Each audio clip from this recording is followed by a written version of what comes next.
Christopher Nolan is known for reshaping modern cinema. But were all his movies hits? From billion-dollar blockbusters to pandemic flops and tiny indie beginnings, this countdown explores the truth behind the budgets and box office returns of all 12 of Nolan's theatrical films. How many were undeniable hits, and how many barely broke even? Let's find out. Number 12. Following, 1998. Before Christopher Nolan revolutionized cinema with mind-bending visuals and non-linear narratives, he made a scrappy black-and-white thriller called Following. Shot over weekends with friends and self-funded on a budget of just $6,000, the film barely registered at the box office. It earned around $240,000 globally, which might seem minuscule, but that's a 40x return on investment. Nolan used borrowed equipment, unpaid actors, and natural lighting. The limitations birthed his signature style, precise editing, story structure obsession, and existential themes. Following played at festivals and earned critical praise, especially after its 2001 Criterion re-release, but it never received a wide theatrical release. In terms of studio accounting, Following wasn't a moneymaker, but in reality, it was the perfect indie success. It launched Nolan's name into the spotlight and directly paved the way for Memento.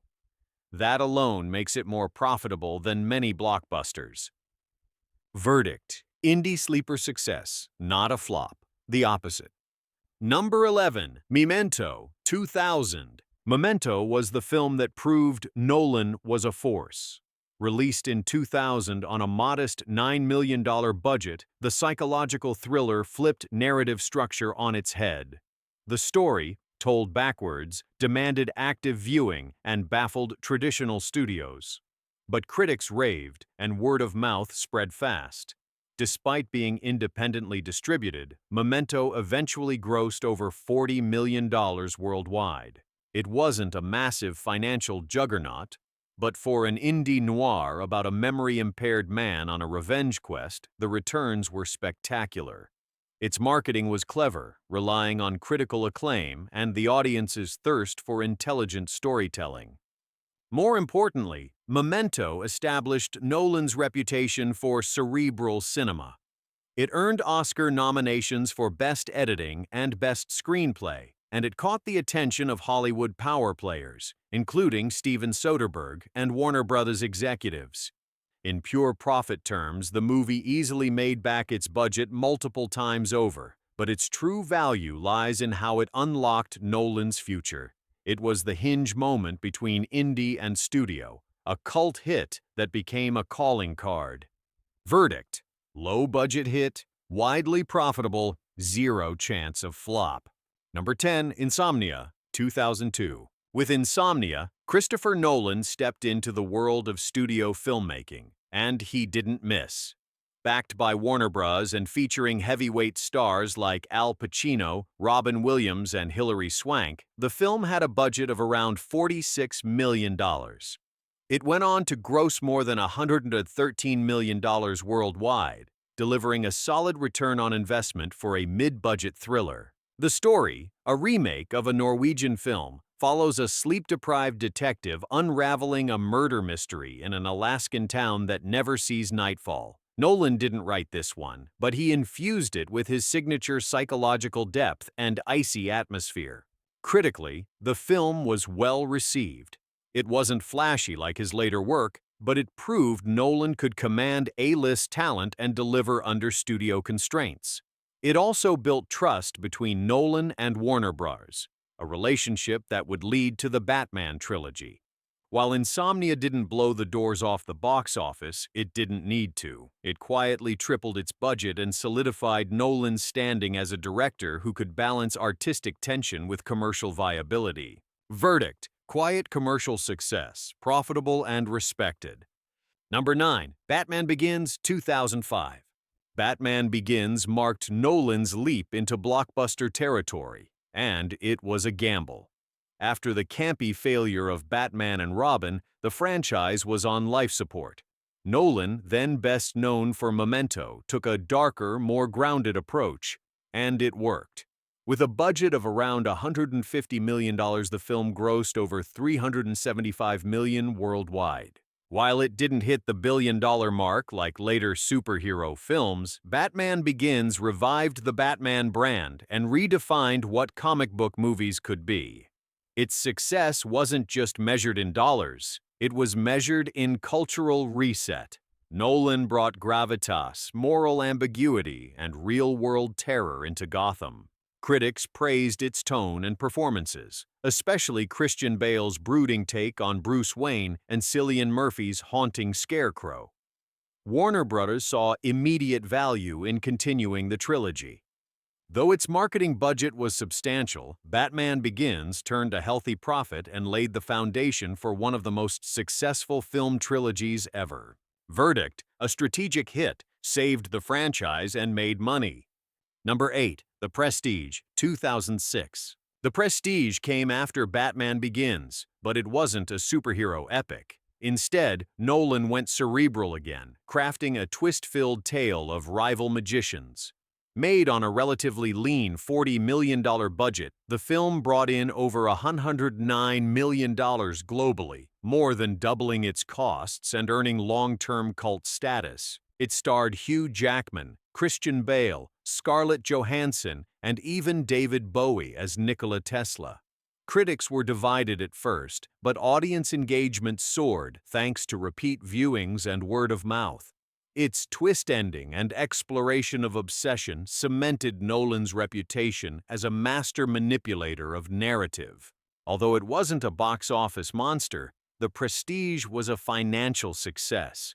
More importantly, it demonstrated that Nolan could alternate between massive spectacles and intimate puzzles, and still make money.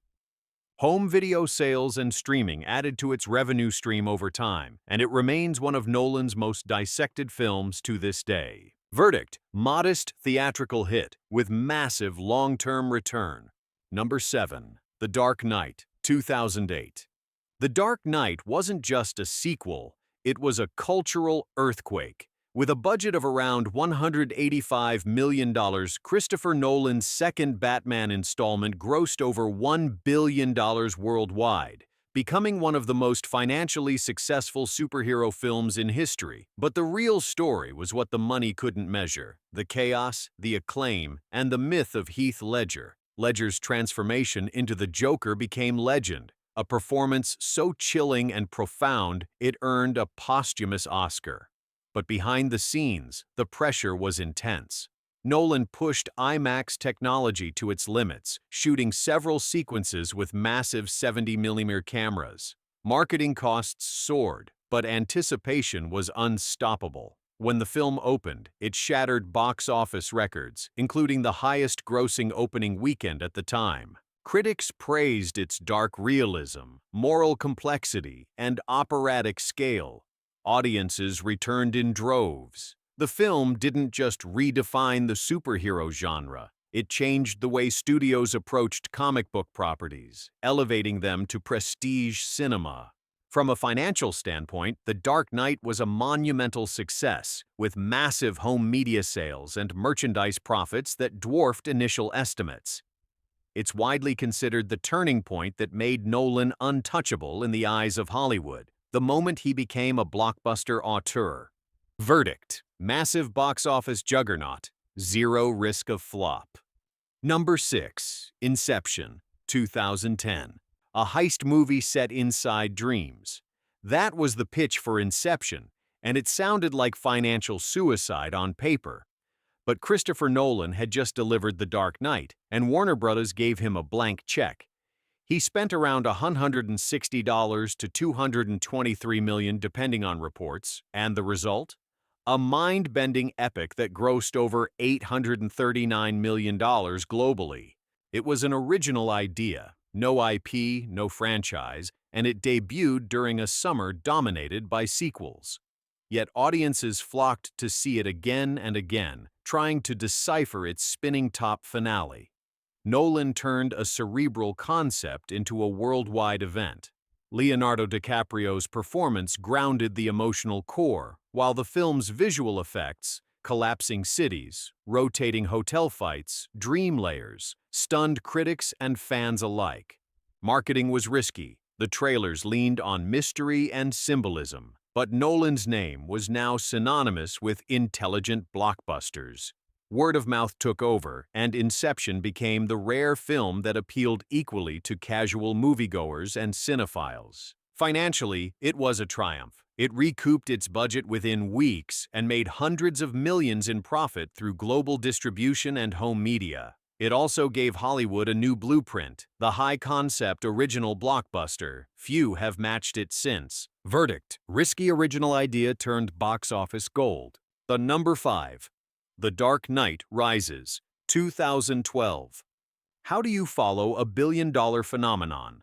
With The Dark Knight Rises, Nolan aimed even higher. The film had a reported production budget between $250 and $300 million, making it one of the most expensive movies ever made at the time.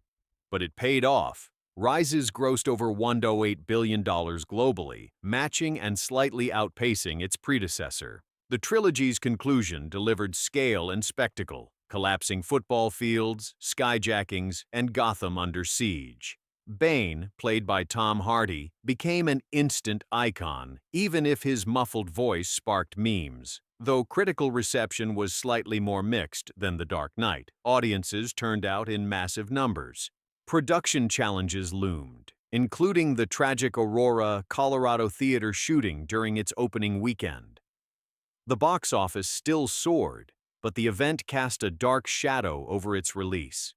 Despite this, the film remained a major financial win and solidified Nolan's place in cinematic history. On home video and merchandise sales, the film performed strongly, and the trilogy is still considered one of the greatest ever.